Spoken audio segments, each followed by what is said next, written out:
Hello everyone, welcome है आपका हमारे चैनल एसएससी बुक एसबी में। आज हम अपनी योद्धा सीरीज में देखने वाले हैं पॉलिटी की 18वीं क्लास, जो कि टॉपिक होने वाला है हमारा भारतीय न्यायपालिका, इंडियन जुडिशरी। तो चलिए अपनी वीडियो को स्टार्ट करते हैं।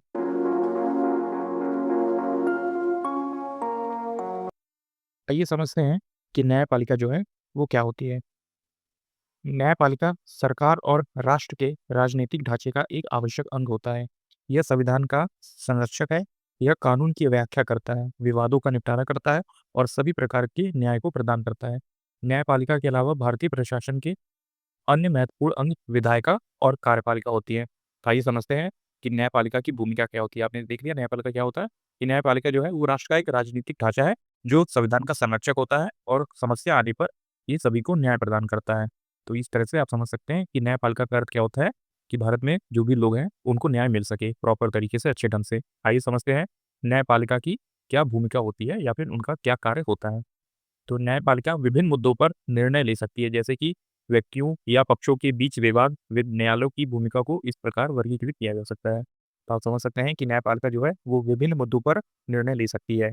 जैसे हम समझते हैं कि विवाद समाधान, तो विवाद समाधान में क्या हो सकता है न्यायपालिका का कार्य, कि न्यायपालिका व्यक्तियों के बीच, व्यक्तियों और सरकार के बीच, दो राज्यों के सरकारों के बीच या फिर केंद्र और सरकार के बीच विवादों को सुलझाने के लिए माध्यम रूप से कार्य करती है। तो विवाद होने पर न्यायपालिका का क्या काम होता है, कि अगर विवाद किसी के बीच हो जाए, जैसे कि व्यक्तियों के बीच हो जाए या किसी एक व्यक्ति और सरकार के बीच हो जाए, या दो राज्यों के सरकारों के बीच हो जाए, या फिर केंद्र सरकार या फिर राज्य सरकार के बीच कुछ अगर विवाद हो जाए या कुछ प्रॉब्लम हो जाए, तो उसका समाधान कहाँ पे जाएगा, तो उसका समाधान न्यायपालिका में जाएगा। मतलब कि कोर्ट में जाएगा। हाई कोर्ट भी हो सकता है, सुप्रीम कोर्ट भी हो सकता है। तो इस तरह से ये न्यायालय या कोर्ट में ये चीजें चली जाती है। तो आपने देखा कि विवाद होने पर जो न्यायपालिका है वो किस तरह से काम कर सकती है। अब देखते हैं कि न्यायिक समीक्षा क्या होती है। तो न्यायालय इस संविधान की व्याख्या करने वाले रूप में कार्य करता है। तो आपने देखा कि न्यायालय जो है वो संविधान की व्याख्या करने वाले के रूप में कार्य करता है। न्यायपालिका के पास संसद द्वारा पारित किसी भी कानून को निरस्त करने की शक्ति होती है। जो न्यायपालिका होती है उसके पास जो है संसद द्वारा कोई भी अगर कानून जो है पारित हो गया है तो उसको खत्म कर सकती है, निरस्त कर सकती है। ये शक्ति जो है वो न्यायपालिका के पास होती है। यदि वो संविधान के मूल ढांचे का उल्लंघन करता है, जो भी कानून पारित हुआ है, अगर वो संविधान के मूल ढांचे को थोड़ा सा बदल रहा है या फिर उल्लंघन कर रहा है या उस तरह से काम नहीं कर पा रहा है, तो न्यायपालिका उस पूरे कानून को रद्द कर देती है पूरे भारत में से। फिर आइए समझते हैं कि कानून को कायम रखना और मौलिक अधिकार को परिवर्तन करना, मतलब मौलिक अधिकार को सही से रखना, बचाना उसको। तो इसका काम भी कौन करता है, तो न्यायपालिका ही करती है। जैसे कि कोर्ट हो गया, सुप्रीम कोर्ट हो गया, तो ये क्या करती है, कानून को बनाए रखने में हेल्प करती है। और किसी का भी अगर मौलिक अधिकार का उल्लंघन हो रहा है या फिर उसके साथ कुछ बदतमीजी हो रही है, तो उस तरह से ये न्यायपालिका उसको न्याय देती है। देश में प्रत्येक नागरिक को यह अधिकार है कि उसे यदि लगता है कि उसके मौलिक अधिकार का उल्लंघन हुआ है, तो वो सर्वोच्च न्यायालय में याचिका दायर कर सकता है। तो पहले वो सर्वोच्च न्यायालय में जो है याचिका दायर कर सकता है कि अगर उसके मौलिक अधिकार का उल्लंघन होता है। तो इस तरह से जो न्यायपालिका है उसका बहुत सारे अलग-अलग काम होते हैं, लोगों के बीच में न्याय करने का, राज्यों के बीच में न्याय करने का। तो इस तरह से आप समझ सकते हैं कि जो मौलिक अधिकार का उल्लंघन होता है किसी भी इंसान का, तो वो डायरेक्टली जाकर सर्वोच्च न्यायालय में याचिका दायर कर सकता है, कि कोर्ट से, सुप्रीम कोर्ट से ये बोल सकता है कि हमारे साथ ये मौलिक अधिकार का उल्लंघन हुआ है, ये चीज़ हमारे साथ गलत हुई है, आप मुझे न्याय दीजिए। तो इस तरह से जो न्यायपालिका है, सभी न्यायपालिका, court, supreme court, district court हो गया, तो इस तरह से ये सभी काम करते हैं, लोगों के हित में काम करते हैं और उनको न्याय प्रदान करते हैं। अब आइए समझते हैं कि भारत में न्यायपालिका की संरचना जो है वो किस तरह है। मतलब कि भारत में अगर किसी को न्याय चाहिए तो वो किन-किन तरीकों से उसे देखने को मिल सकता है। तो पहला है, भारत में एकीकृत न्याय जो है न्यायिक प्रणाली है, जिसका अर्थ यह है कि उच्च न्यायालयों के निर्णय निचली अदालतों पर बाध्यकारी होते हैं। न्यायपालिका की संरचना इस प्रकार है, जैसे अधीनस्थ न्यायालय हो गया, सबसे निचले स्तर पे है, फिर जिला न्यायालय उससे थोड़ा-सा ऊपर है, फिर उच्च न्यायालय है और फिर उसके बाद सबसे ऊपरी स्तर पे होता है सर्वोच्च न्यायालय। तो इस तरह से आप समझ सकते हैं कि भारत में एकीकृत न्यायिक प्रणाली है, जिसका अर्थ ये होता है कि वो उच्च न्यायालयों के निर्णय निचली अदालतों पर बाध्यकारी होते हैं। मतलब कि अगर एक बार जो उच्च न्यायालय ने, मतलब कि सुप्रीम कोर्ट ने या सबसे बड़े वाले कोर्ट ने आदेश दे दिया, तो वो सभी कोर्ट को मानना होता है। तो इस तरह से आप समझ सकते हैं कि भारत में एकीकृत न्याय प्रणाली है। जैसे सुप्रीम कोर्ट ने जो भी ऑर्डर दे दिया है, वो सभी कोर्ट को मानना पड़ेगा, चाहे वो हाई कोर्ट हो या फिर उससे नीचे वाले कोर्ट हो, डिस्ट्रिक्ट कोर्ट हो या फिर सबऑर्डिनेट कोर्ट हो। तो इस तरह से सभी कोर्ट को वो चीज़ें माननी पड़ेगी। जैसे नीचे ये है, आप उसमें भी देख पा रहे होंगे कि सबसे फर्स्ट नंबर पे है हमारा सुप्रीम कोर्ट। तो सुप्रीम कोर्ट आप देख सकते हैं सबसे फर्स्ट नंबर पे है। फिर उसके बाद ठीक नीचे है हाई कोर्ट। फिर हाई कोर्ट के ठीक नीचे आता है हमारा डिस्ट्रिक्ट कोर्ट, जो कि हर जिले में मौजूद होता है। फिर उसी के नीचे आता है सबऑर्डिनेट कोर्ट। तो ये सभी चीज़ें कोर्ट की तरह से काम करती हैं और इन सभी का काम है कि लोगों के बीच में न्याय बना के रखना, कानून बना के रखना। यदि किसी भी व्यक्ति के साथ, किसी इंसान के साथ गलत होता है, तो वो इन सभी कोर्ट में जाके अपनी याचिका या अपनी प्रॉब्लम को बता सकता है। तो आपने देख लिया होगा कि इस तरह से ये हमारे न्यायिक प्रणाली जो है वो काम करती है। जैसे कि आप ये वाला देख पा रहे हैं, सबऑर्डिनेट कोर्ट। यहाँ पे ज़्यादातर जो है वो क्रिमिनल एंड सिविल केसेस के नेचर में जो भी केस आते हैं वो इस तरह से सॉल्व होता है, मतलब सबऑर्डिनेट कोर्ट में ये सभी जाते हैं।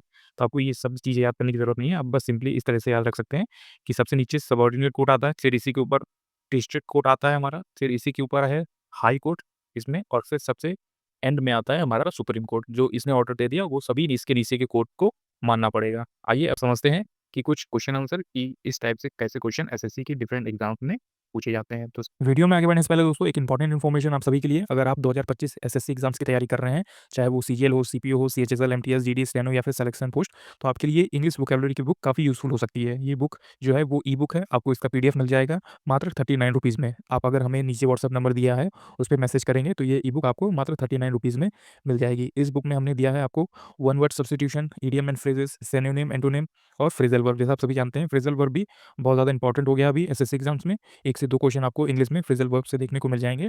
तो ये काफ़ी यूज़फुल बुक होने वाली है। इसमें आप देख लीजिए कि आपको सभी चीज़ें जो है, सभी टॉपिक वो अल्फ़ाबेटिकल ऑर्डर में देखने को मिल जाएँगे और इसमें काफ़ी अच्छी-खासी मात्रा में सभी टॉपिक हैं।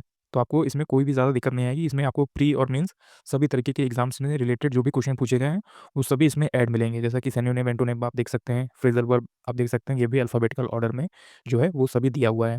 जैसा कि आप सभी ने देखा कि ये बुक हमारी मात्र 39 रुपीज़ में है। आप चाहें तो ये बुक आप हमसे व्हाट्सएप नंबर पे मैसेज करके ले सकते हैं, जो कि सिर्फ 39 रुपीज़ में आपको मिल जाएगी। ये काफ़ी यूज़फुल बुक है, जो आपकी एसएससी एग्ज़ाम्स में इंग्लिश वोकैबुलरी वाले जो पोर्शन है, उसको बहुत ही अच्छे से कंप्लीट कर सकती है।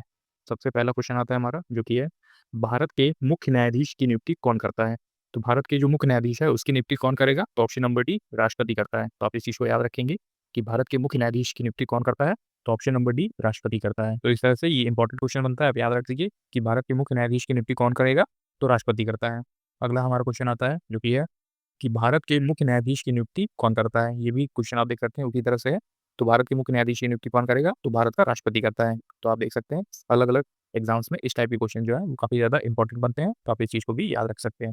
अगला क्वेश्चन आता है हमारा, जो कि है कि स्वतंत्रता के बाद निम्न में से किस वर्ष में भारत का सर्वोच्च न्यायालय अस्तित्व में आया? तो स्वतंत्रता के बाद, फ्रीडम के बाद किस वर्ष में भारत का सर्वोच्च न्यायालय अस्तित्व में आया? तो ऑप्शन नंबर सी 1950 में भारत का सर्वोच्च न्यायालय जो है वो अस्तित्व में आया था। जैसे कि आप नीचे देख पा रहे हैं कि वर्ष 1947 में भारत को स्वतंत्रता मिलने के बाद 26 जनवरी 1950 को भारत का संविधान लागू हुआ। साथ ही भारत का सर्वोच्च न्यायालय भी अस्तित्व में आया। इनकी पहली बैठक 28 जनवरी 1950 को हुई।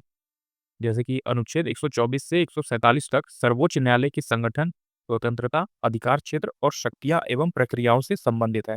तो आप याद रखेंगे आर्टिकल 124 से 147 तक सर्वोच्च न्यायालय के बारे में बताता है। तो ये भी आर्टिकल काफ़ी ज़्यादा इंपॉर्टेंट है। कौन-सा आर्टिकल है? आर्टिकल 124 से आर्टिकल 147 तक ये सुप्रीम कोर्ट के बारे में बताता है, मतलब कि सर्वोच्च न्यायालय की संगठन के बारे में बात करेगा, स्वतंत्रता के बारे में, अधिकार क्षेत्र, शक्तियों एवं प्रक्रियाओं से संबंधित है ये आर्टिकल। तो ये भी क्वेश्चन आपके लिए काफ़ी ज़्यादा इंपॉर्टेंट है। आप इस क्वेश्चन को भी याद रखेंगे कि जो फ्रीडम के बाद है, इंडिपेंडेंस के बाद है, भारत का सर्वोच्च न्यायालय अस्तित्व में आया 1950 नहीं, 1950 में। अगला आता है हमारा नेक्स्ट क्वेश्चन, जो कि है निम्न में से सबसे पुराना उच्च न्यायालय कौन-सा है? इसने आपसे पूछा है कि सबसे पुराना उच्च न्यायालय कौन-सा है? तो आप इस चीज़ को याद रखेंगे, कलकत्ता उच्च न्यायालय। कलकत्ता का हाई कोर्ट जो है, वो भारत का सबसे पुराना उच्च न्यायालय में से एक है। जैसे कि आप नीचे देख पा रहे होंगे, सबसे पुराना उच्च न्यायालय कलकत्ता उच्च न्यायालय है, जिसकी स्थापना जो है 1 जुलाई 1862 में किया गया था। तो आप ये डेट याद रखेंगे कि 1 जुलाई 1862 में कलकत्ता हाई कोर्ट की स्थापना किया गया था। इंपॉर्टेंट क्वेश्चन है ये भी, आप इसको भी याद रखेंगे कि सबसे पुराना उच्च न्यायालय, सबसे पुराना हाई कोर्ट कौन-सा है? तो कलकत्ता का हाई कोर्ट है। अगला क्वेश्चन आता है हमारा, जो कि उच्च न्यायालय के न्यायाधीश की सेना निवृत्ति की आयु क्या है? जो उच्च न्यायालय में न्यायाधीश होते हैं, जज होते हैं, उनके रिटायरमेंट की एज क्या है? तो उनके रिटायरमेंट की एज है 62। ऑप्शन नंबर बी आपका राइट आंसर हो जाएगा। तो उच्च न्यायालय हाई कोर्ट के जो जज होते हैं, उनके रिटायरमेंट की एज क्या होती है? तो 62 होती है। जैसे कि आप नीचे देख पा रहे हैं कि उच्च न्यायालय के न्यायाधीशों की सेवानिवृत्ति की आयु जो है वो 62 ईयर्स है, मतलब रिटायरमेंट की आयु जो है वो 62 ईयर्स है। जबकि जो सर्वोच्च न्यायालय है, जो सुप्रीम कोर्ट है, उनके न्यायाधीशों की जो रिटायरमेंट एज है वो 65 ईयर्स तक की रखी गई है। तो आपने देखा कि इस तरह से ये क्वेश्चन ऐसे पूछे जाते हैं एग्ज़ाम्स वगैरह में कि जो हाई कोर्ट है उसमें अगर कोई जज है तो उसकी रिटायरमेंट कब होगी? जब वो 62 ईयर्स का हो जाएगा। लेकिन इसी तरफ जो सुप्रीम कोर्ट है, जो उससे बड़ा कोर्ट है, उसमें जो जज है, उसमें रिटायरमेंट की एज क्या रखी गई है, तो वो 65 रखी गई है। इसी तरह हमारा अगला नेक्स्ट क्वेश्चन आता है, देखिए निम्नलिखित में से कौन-सा तेलंगाना की पहली महिला मुख्य न्यायाधीश है? तो तेलंगाना की पहली महिला मुख्य न्यायाधीश कौन है? तो आपका राइट आंसर हो जाएगा हिमा कोहली। तो हिमा कोहली जो है, वो तेलंगाना की पहली महिला मुख्य न्यायाधीश हैं। जैसे आप नीचे देख पा रहे होंगे कि दिल्ली उच्च न्यायालय के वरिष्ठतम न्यायाधीश न्यायमूर्ति हिमा कोहली को तेलंगाना उच्च न्यायालय का नया मुख्य न्यायाधीश नियुक्त किया गया है। तो आप इस चीज़ से याद रख सकते हैं। ये 2021 का क्वेश्चन है, तो आप चाहें तो इस क्वेश्चन को स्किप भी कर सकते हैं। तो ये उस टाइम का क्वेश्चन है, जैसे आप नीचे देख पा रहे हैं कि सीएचएसएल 2021 में पूछा गया था। तो उस टाइप का ये क्वेश्चन है कि उस समय तेलंगाना की पहली महिला मुख्य न्यायाधीश कौन थी? तो हिमा कोहली थी। आइए बढ़ते हैं अपने अगले क्वेश्चन की तरफ, जो कि है भारतीय संविधान के अनुसार डैश के आदेश पर बगैर सर्वोच्च न्यायालय के न्यायाधीश को पद से हटाया नहीं जा सकता। तो भारतीय संविधान के अनुसार किसके आदेश पर? तो ऑप्शन नंबर ए, राष्ट्रपति के आदेश पर। अगर जब तक राष्ट्रपति आदेश नहीं देगा, प्रेसिडेंट आदेश नहीं देगा, तब तक सुप्रीम कोर्ट के जो जज होते हैं, आप उनको अपने पद से हटा नहीं सकते। तो ये जो आर्टिकल है, वो कौन से आर्टिकल में आता है? तो ये आर्टिकल आता है जो हमारा है 124 का 4th। तो इसमें पूर्ण रूप से इस चीज़ का उल्लेख किया गया है। तो आप भी इस चीज़ को याद रखेंगे कि आर्टिकल कौन से आर्टिकल में ये बताया गया है कि राष्ट्रपति के आदेश के बिना आप सर्वोच्च न्यायालय के किसी भी जज को उसके पद से नहीं हटा सकते। तो ये किस आर्टिकल में है? आर्टिकल 124 के चौथे पार्ट में है, मतलब 124 के 4th पार्ट में ये बताया गया है। तो आप इस चीज़ को याद रखेंगे। जैसे आपने नीचे देखा कि भारतीय संविधान के अनुसार सर्वोच्च न्यायालय के न्यायाधीश को बिना राष्ट्रपति की संस्तुति के पद से हटाया नहीं जा सकता। ये यह प्रक्रिया को सिर्फ कदाचार या फिर असक्षमता के आधार पर ही पूर्ण किया जा सकता है। जैसे कि अगर वो जज जो है, वो आचरण सही से नहीं करता है या फिर उस चीज़ का उल्लंघन करता है संविधान का, तब उसे हटाया जा सकता है। या फिर वो असक्षम है, मतलब कि वो सही तरीके से फैसला सुनाने के काबिल नहीं है या फिर उसमें कुछ मेंटल इश्यू है, तो इस तरह से उसे हटाया जा सकता है। अन्यथा किसी भी प्रकार से वो राष्ट्रपति के आदेश के बिना उसे कोई भी हटा नहीं सकता, सुप्रीम कोर्ट के जो जज होते हैं। अगला आता है हमारा नेक्स्ट क्वेश्चन, जो कि है भारत के सर्वोच्च न्यायालय की स्थापना कब हुई थी? तो भारत के जो सर्वोच्च न्यायालय की स्थापना हुई थी, 26 जनवरी 1950 को हुआ था। तो आप इस चीज़ को याद रखेंगे कि भारत के सर्वोच्च न्यायालय की स्थापना कब हुई थी? तो 26 जनवरी 1950 को भारत के सर्वोच्च न्यायालय की स्थापना हुई थी। जैसे आप नीचे देख पा रहे हैं कि वर्ष 1947 में भारत को स्वतंत्रता मिलने के पश्चात 26 जनवरी 1950 को भारत का संविधान लागू हुआ और साथ ही भारत के सर्वोच्च न्यायालय भी अस्तित्व में आया। इसकी पहली बैठक जो है, वो 28 जनवरी 1950 को हुई थी। आगे बढ़ते हैं अपने अगले क्वेश्चन की तरफ, जो कि है 1862 में उच्च न्यायालय की स्थापना पहले कहाँ की गई थी? तो उच्च न्यायालय की स्थापना पहले कहाँ की गई थी? तो ऑप्शन नंबर ए, मद्रास में इस चीज़ को किया गया था। तो जैसा कि आप नीचे देख पा रहे हैं कि 15 अगस्त 1862 को मद्रास उच्च न्यायालय की स्थापना की गई। वर्तमान में इसके मुख्य पीठ चेन्नई में और खंडपीठ मदुरई में, वो आधिकारिक नाम मद्रास उच्च न्यायालय है। तो इसका मुख्य जो हेड है, वो चेन्नई में है और खंडपीठ जो है, वो मदुरई में है। तो आप ये चीज़ को याद रखेंगे। 1862 में उच्च न्यायालय की स्थापना पहले कहाँ की गई? तो मद्रास में किया गया था। आइए देखते हैं अपना अगला क्वेश्चन, जो कि है 2 राज्यों के बीच विवाद सर्वोच्च न्यायालय के किस अधिकार क्षेत्र में आता है? तो 2 न्यायालयों के बीच जब विवाद हो जाता है, तो सर्वोच्च न्यायालय के किस क्षेत्र में आता है? तो ये आता है मौलिक के क्षेत्र में आता है। तो आप इस चीज़ को याद रखेंगे कि जो संविधान के अनुच्छेद 131 के अनुसार उच्चतम न्यायालय के मूल या प्रारंभिक क्षेत्राधिकार के अंतर्गत ऐसे मामले आते हैं, जिनकी सुनवाई करने का अधिकार केवल उच्चतम न्यायालय को है। तो आप इस चीज़ को याद रख सकते हैं। जब 2 राज्यों के बीच कोई विवाद हो जाता है, तो सर्वोच्च न्यायालय का अधिकार क्षेत्र आता है, तो मौलिक अधिकार क्षेत्र में ये आता है कि जब 2 राज्यों के बीच कोई भी प्रॉब्लम क्रिएट हो जाए, तो उसका जो हल निकालेगा, जो उसको न्याय देगा, वो सर्वोच्च न्यायालय ही है। आइए अब बढ़ते हैं अपने अगले क्वेश्चन की तरफ, जो कि है हमारा कि भारत के उच्चतम न्यायालय की केंद्र और राज्यों के बीच विवादों का निर्णय की शक्ति किसके अधीन आती है? तो ये किसके अधीन आती है? तो मूल क्षेत्राधिकार के अधीन आती है। तो आप इस चीज़ को याद रखेंगे कि जब 2 राज्यों के बीच कोई विवाद हो जाए, तो उसके निर्णय की शक्ति किसके अधीन आती है? तो मूल क्षेत्राधिकारिता के अधीन आती है। और ये कौन सॉल्व करेगा इस केस को? मतलब इसमें कौन अपना न्याय दे सकता है? तो सिर्फ सुप्रीम कोर्ट ही अपना न्याय ये दे सकता है। आइए बढ़ते हैं अपने अगले क्वेश्चन की तरफ, जो कि है उच्चतम न्यायालय की मूल अधिकारिता के अंतर्गत क्या शामिल है? तो उच्चतम न्यायालय की मूल अधिकारिता के अंतर्गत क्या शामिल होता है?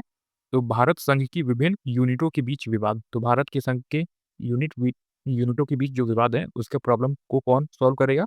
तो वो करेगा सुप्रीम कोर्ट, उच्चतम न्यायालय करेगा। आइए बढ़ते हैं अपने अगले क्वेश्चन की तरफ। तो ये क्वेश्चन काफ़ी ज़्यादा इंपॉर्टेंट है, कोर्ट से रिलेटेड कुछ टर्म होते हैं, तो आप इस चीज़ को भी याद रखेंगे कि पीआईएल का फुल फॉर्म क्या होता है? पीआईएल का फुल फॉर्म क्या होता है? तो ये होता है option number A, public interest litigation होता है पीआईएल। तो आप इस चीज़ को याद रखेंगे कि पीआईएल का फुल फॉर्म क्या होता है? तो पब्लिक इंटरेस्ट लिटिगेशन होता है। आइए बढ़ते हैं अपने अगले क्वेश्चन की तरफ, जो कि है हमारा उच्चतम न्यायालय के पहले न्यायाधीश का नाम बताइए जिसके खिलाफ स्वतंत्र भारत में संसद में महाभियोग का प्रस्ताव पेश किया गया था। इस क्वेश्चन में आपसे पूछा गया है कि जो सुप्रीम कोर्ट के से पहले कौन से जज हैं जो जो आपको नाम बताना है जिनके खिलाफ स्वतंत्र भारत में संसद में महाभियोग का प्रस्ताव पेश किया गया था। तो इनका जो नाम है जो है option number b justice V Ramaswamy. तो इनका नाम है जस्टिस वी रामास्वामी जिनके खिलाफ संसद में महाभियोग की प्रक्रिया पेश की गई थी। आप इस चीज को भी याद रखेंगे। ये सुप्रीम कोर्ट के से पहले जज हैं जिनके खिलाफ हमारे स्वतंत्र भारत में संसद में महाभियोग की प्रक्रिया चलाई गई थी। तो इनका नाम क्या है? Justice V Ramaswamy. तो इंपॉर्टेंट क्वेश्चन है, आप चीज को याद रखेंगे। आइए बढ़ते हैं अपने अगले क्वेश्चन की तरफ जो कि है हमारा लोक अदालतें किसके अधीन बनाई गई हैं? तो लोक अदालतें जो है वो किसके अधीन बनाई गई है? विधिक सेवा प्राधिकरण अधिनियम के द्वारा ये बनाई गई हैं। तो आप इस चीज को याद रखेंगे कि लोक अदालतें जो हैं वो विधिक सेवा प्राधिकरण अधिनियम के द्वारा बनाई गई हैं। आइए बढ़ते हैं अपने अगले क्वेश्चन की तरफ जो कि है न्यायाधीश कब तक पद पर बने रह सकता है? जो न्यायाधीश है किसी भी कोर्ट का न्यायाधीश जो है वो कब तक अपने पद पर बना रह सकता है? तो ऑप्शन नंबर ए सेवानिवृत्त होने तक। तो आप इस चीज को याद रख सकते हैं कि सेवानिवृत्त होने तक वो अपने पद पर बना रह सकता है। उसको राष्ट्रपति के आदेश के बिना कभी भी हटाया नहीं जा सकता टिल अनलेस जब तक उसकी कुछ अपनी प्रॉब्लम या फिर मेंटल इशू तब तक ना हो जब तक उसने संविधान का उल्लंघन किया हो। ऐसी कोई भी स्थिति न होने पर उसे राष्ट्रपति के अलावा और कोई भी हटा नहीं सकता। जब वो अपना रिटायरमेंट जो है 62 ईयर्स या फिर 65 ईयर्स तक पूरा कर लेगा अपना कार्यकाल तभी उसे सेवानिवृत्त कर सकते हैं, मतलब कि उसे हटा सकते हैं या फिर वो अपने पद को छोड़ सकता है। अगला क्वेश्चन आता है हमारा जो कि है भारत के संविधान का कौन-सा अनुच्छेद सर्वोच्च न्यायालय के न्यायाधीश को हटाने की प्रक्रिया का निर्धारण करता है? तो भारतीय संविधान का ऐसा कौन-सा अनुच्छेद है जो सर्वोच्च न्यायालय के न्यायाधीश को हटाने की प्रक्रिया का निर्धारण करता है? तो ऑप्शन नंबर बी है अनुच्छेद 124। आप इस चीज़ को याद रखेंगे कि अनुच्छेद 124 जैसे आप नीचे देख पा रहे हैं कि अनुच्छेद 124 के 4th पार्ट में ये कहा गया है कि उच्चतम न्यायालय के किसी न्यायाधीश को साबित कदाचार या फिर असमर्थता के आधार पर संसद के प्रत्येक सदन द्वारा अपनी कुल सदस्य संख्या के बहुमत तथा संसद के उपस्थित और मत देने वाले सदस्यों के कम से कम 2/3 बहुमत द्वारा पारित प्रस्ताव के आधार पर राष्ट्रपति द्वारा हटाया जा सकता है। तो आप इस चीज़ को याद रखेंगे कि आर्टिकल 124 के 4th पार्ट में क्या कहा गया है कि कोई भी सुप्रीम कोर्ट का जो जज है अगर वो साबित हो जाता है कि वो संविधान का उल्लंघन करता है या फिर उसकी मेंटल हेल्थ सही नहीं है, तो इस आधार पर जो है संसद में जो भी सदस्य हैं उसका 2/3 बहुमत पारित करना होगा। और फिर अगर ये पारित हो जाता है 2/3 बहुमत संसद में बैठे लोगों के द्वारा, तो फिर उसके आधार पर राष्ट्रपति उसको हटा सकता है। किसको? तो सुप्रीम कोर्ट के जज को हटा सकता है। लेकिन कब? जब वो संविधान का उल्लंघन करे, कदाचार दिखाए या फिर वो असमर्थ हो फैसला सुनाने में, किसी भी केस को सॉल्व करने में या फिर उसकी कुछ मेंटल इशू हो, तो इस तरह से वो उसको हटाया जा सकता है 2/3 बहुमत के साथ। आगे बढ़ते हैं अपने अगले क्वेश्चन की तरफ जो कि है हमारा निम्नलिखित में से कौन-सा न्यायालय किसी अदालत का मुकदमा अपने पास मंगवा मंगवा सकता है? तो निम्नलिखित में से कौन-सा न्यायालय है जो किसी अदालत का मुकदमा अपने पास मंगवा सकता है? तो भारत का सर्वोच्च न्यायालय। ये जो शक्ति है वो भारत के सर्वोच्च न्यायालय के पास है। और ये उसमें क्या होता है कि अगर किसी भी अदालत में अगर कोई प्रॉब्लम है या फिर उस तरह से उस केस को सॉल्व नहीं हो पा रहा है, जैसे हाई कोर्ट में एक केस गया, अगर हाई कोर्ट उस केस को बहुत ज़्यादा टाइम ले रहा है या फिर सॉल्व नहीं कर पा रहा है, तो सर्वोच्च न्यायालय उस केस को अपने पास मँगा लेगा।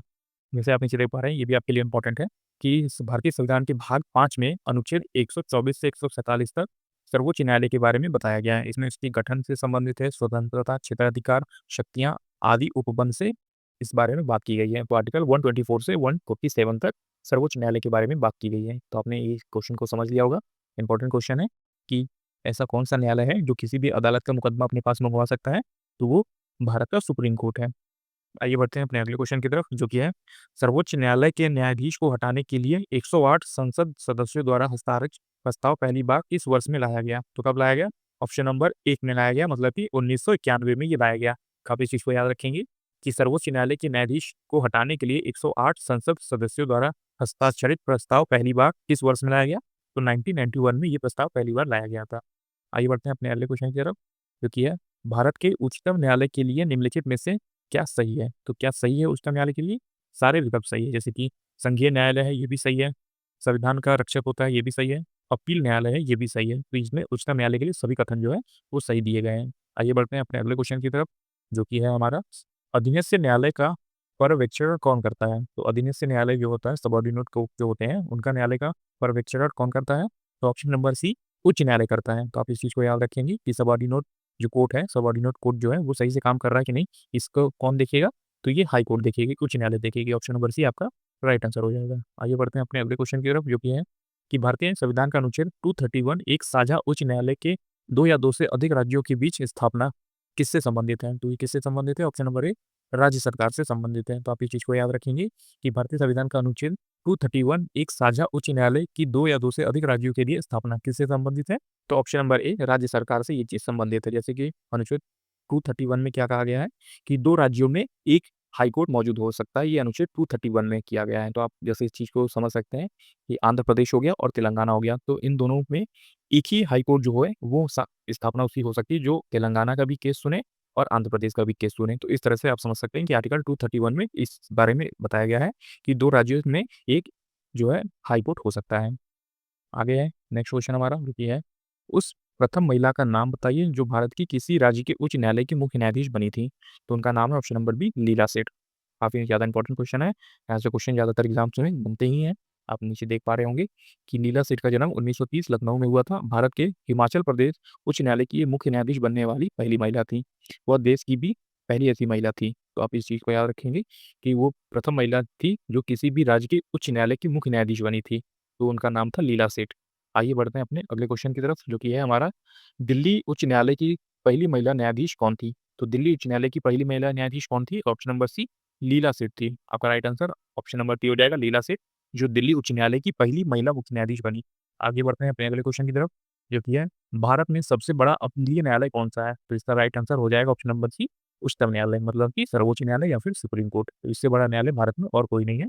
तो यही भारत का सबसे बड़ा अपीलीय न्यायालय बन जाता है। आइए बढ़ते हैं अपने अगले क्वेश्चन की तरफ जो कि है, भारत के उच्चतम न्यायालय द्वारा दिए गए निर्णय डैश पर बाध्यकारी होते हैं। तो जो भी उच्चतम न्यायालय ने सुप्रीम कोर्ट ने निर्णय कर दिया है वो सभी किस पे होंगे? भारत के सभी न्यायालयों पर वो लागू हो जाते हैं कि अगर एक बार जो सुप्रीम कोर्ट ने अपना आदेश सुना दिया है तो वो उसे भारत के जितने भी कोर्ट हैं उसे मानना पड़ेगा। आइए बढ़ते हैं अपने नेक्स्ट क्वेश्चन की तरफ। अगला क्वेश्चन है हमारा, स्वतंत्र भारत के पहले मुख्य न्यायाधीश न्यायमूर्ति कौन थे? तो ये थे हीरालाल जी कानिया, जिसे हम एच.जी. कानिया के नाम से भी जानते हैं। तो ये इनका राइट आंसर हो जाएगा कि स्वतंत्र भारत के पहले मुख्य न्यायमूर्ति कौन थे? तो हरिलाल जी कानिया थे। जैसे आप नीचे देख पा रहे हैं न्यायमूर्ति एच.जी. कानिया स्वतंत्र भारत के पहले मुख्य न्यायाधीश थे। तो कई बार इनको ये शॉर्ट फॉर्म में भी पूछ लेता है एच.जी. कानिया। तो आप इनको याद रखेंगे कि ये हरिलाल जी कानिया ही हैं, जिनके बारे में बात की गई है, जो कि स्वतंत्र भारत के पहले मुख्य न्यायाधीश हैं। आइए बढ़ते हैं अपने अगले क्वेश्चन की तरफ, जो कि है आज का हमारा लास्ट क्वेश्चन, जो कि है निम्नलिखित में से कौन-सा अनुच्छेद सर्वोच्च न्यायालय के अनुषंगिक शक्तियों के संबंधित हैं। तो ये कौन है? ऑप्शन नंबर बी आपका राइट आंसर हो जाएगा। अनुच्छेद 140 जो है वो न्यायालय की अनुषंगिक शक्तियों को संबंधित करता है, उसके बारे में बताता है। नीचे कुछ आर्टिकल लिखे हैं, हम देखते हैं कि ऐसे आर्टिकल क्या है कि अनुच्छेद 140 किस बारे में है, तो ये उच्चतम न्यायालय की अनुषंगिक शक्तियों के बारे में बताता है। फिर इसी तरह आर्टिकल 143 किस बारे में है, तो ये उच्चतम न्यायालय से परामर्श करने की राष्ट्रपति को शक्ति देता है। तो ये उच्चतम न्यायालय से परामर्श करने की राष्ट्रपति को ये शक्ति देता है। फिर इसी तरह अनुच्छेद 138 किस बारे में है, तो ये उच्चतम न्यायालय की आधिकारिक की वृद्धि करता है, अधिकारिता की वृद्धि करता है। इसी तरह 150 आर्टिकल किस बारे में है, ये संघ और राज्यों के लेखाओं का प्रारूप होता है। तो इस तरह से आप इन सभी आर्टिकल को भी याद रखेंगे। ये सभी आर्टिकल काफ़ी ज़्यादा इंपॉर्टेंट है और एग्ज़ाम्स में ये पूछे जाते हैं। आर्टिकल जो है 140 ये बताता है उच्चतम न्यायालय के अनुषंगिक शक्तियों के बारे में। 143 किस बारे में है कि ये उच्चतम न्यायालय से परामर्श करने की शक्ति राष्ट्रपति को देता है। फिर 138 किस बारे में है, ये उच्चतम न्यायालय की अधिकारिता में वृद्धि करता है। और 150 किस बारे में है, ये संघ और राज्यों के लेखाओं का प्रारूप होता है। तो इस तरह से आप इन सभी आर्टिकल्स को भी याद रख सकते हैं। तो ये था दोस्तों आज का हमारा कंप्लीट वीडियो, जो कि न्यायपालिका के ऊपर था। इसमें हमने आपको बताया कि किस टाइप से एसएससी में क्वेश्चन जो है वो न्यायपालिका से पूछे जाते हैं, सुप्रीम कोर्ट से कैसे क्वेश्चन बनते हैं या फिर हाई कोर्ट से किस बारे में क्वेश्चन पूछे जाते हैं। तो अगर आपको हमारी वीडियो पसंद आए तो हमारी इस वीडियो को एक लाइक ज़रूर कर दीजिएगा और अपने आने वाले एसएससी एग्जाम्स के लिए हमारे चैनल एसएससी बुक एसबी को भी ज़रूर सब्सक्राइब कर लीजिएगा। हम ऐसे ही यूज़फुल वीडियो लेके आते रहते हैं, जो आपकी एग्जाम टाइम में काफ़ी हेल्प करेगा। तब तक पढ़ते रहिए और हमेशा अपने लक्ष्य की तरफ आगे बढ़ते रहिए।